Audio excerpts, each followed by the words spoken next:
Go ahead. How are you women oppressed? I think the best and most clear example that I can give is how women's physiology is integrated, I guess, or interacted with in American society, for example. I believe, women's physiology is not studied as much as men. So like men are used more in case studies than women. So with like a lot of medications, for example, and like just basically the understanding that we have of the human body is more. It has more of a foundation of the studying of men. So I have heard that there's studies are more frequently done on men. Mm-hmm. I haven't fully looked into the points and counterpoints in that. One reason I can provide for you why that might be is because at any given time, if you're testing some new medication on somebody, if that person happens to be pregnant, that could be catastrophic to the child. So my understanding, and there could be some more points and counterpoints, is one of the reasons they're more likely to test medications on men is that there's no risk on a potential unknown pregnancy or child. That's my understanding. It's also from menstruation because there's chemical differences and distinctions which can happen during the course of the study, and women can't always track that. So they might think it's coming, right, but they don't know for sure. Sometimes it's 2 weeks late, sometimes it's a week early, so they can't always do that for the purpose Wait, of so the study. but your point, you're saying that women are oppressed because they're less likely to have experimental drugs tested on them? No, that would suggest to me that men are desperate for money and that they're willing to take these experimental drugs just to get money.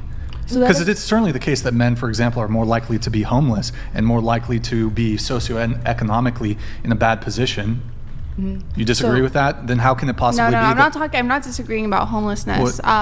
What do you mean? I guess it means exactly what you mean by socioeconomic position. If 80% of the homeless are men, that would suggest to me that the worst socioeconomic position is homelessness, right? But then I guess the argument would be outcome. because you can argue like the majority of and this is just playing with numbers now, right? Because you can argue the majority of men are homeless, right? Of homeless people are men. But then let's say the number of moms in poverty, maybe not homeless, are like 10 times higher than the base number of homeless people, right? Then that would suggest like some fuckery there when it comes to like how we're determining what sex is like suffering as a whole. I'd be curious to Google that. I don't know. I honestly don't know. That's why my face was like, wait a second. By gender. Poverty rates by gender. Let me see. Hold on. I just want to make sure I'm getting a good one. I don't know. Yeah. Probably won't address the control that Pixie's asking for.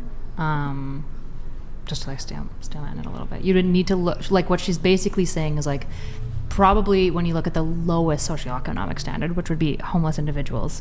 Fuck, I hate still-minded people and I don't agree with them. Okay, fuck.